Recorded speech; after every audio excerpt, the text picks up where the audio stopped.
எல்லாருக்கும் வணக்கம். இன்னைக்கு நான் இன்ட்ரோடியூஸ் பண்ண போற ஏஐ 11 லேப்ஸ் ரீடர். இதை ஏஐ ரீடர் அப்படின்னு கூட சொல்லலாம்.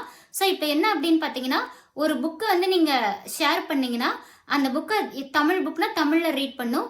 அதே தமிழ் புக்கை இங்கிலீஷ்லையும் டிரான்ஸ்லேட் பண்ணி ரீட் பண்ணுறதோடு மட்டும் இல்லாமல் ஒரு கான்வர்சேஷனல் ஃபார்மில் இருக்கும். ஒரு 2 பேர் பேசிட்டா எப்படி இருக்கும் அந்த மாதிரி தான். ஸோ அதை இப்போ உங்களுக்கு நான் காட்ட போகிறேன். மெயினாக தமிழ் பிடிச்சவங்க வந்து இதை கேட்கலாம். தமிழ் எவ்வளோ அழகாக ரீட் பண்ணுதா அப்படின்ற மாதிரி. ஸோ பார்த்துடலாமா? ஒரு simple story, Krishnadevaraya and Tenali Raman.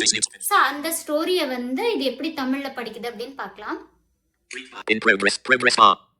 நம்முடைய பாரம்பரிய கதைகள் வெறும் கதைகள் மட்டுமல்ல, அவை நமக்கு வாழ்க்கை பாடங்களை கற்பிக்கின்றன.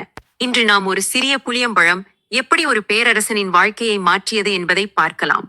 ஓ, தெனாலிராமனின் புத்திசாலித்தனமான கதையை பற்றி பேச போகிறோம் போல இருக்கிறது. எப்படி ஒரு சாதாரண பழம் அரசியல் தத்துவமாக மாறியது?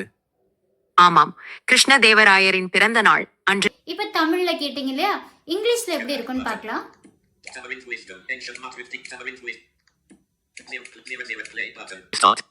Okay. Leadership lessons from a single piece of fruit.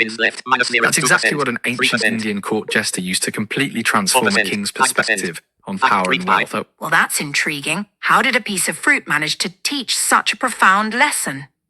Picture this scene. King Krishna-Devaraya's birthday celebration. The palace dripping with decorations. Foreign dignitaries presenting lavish gifts.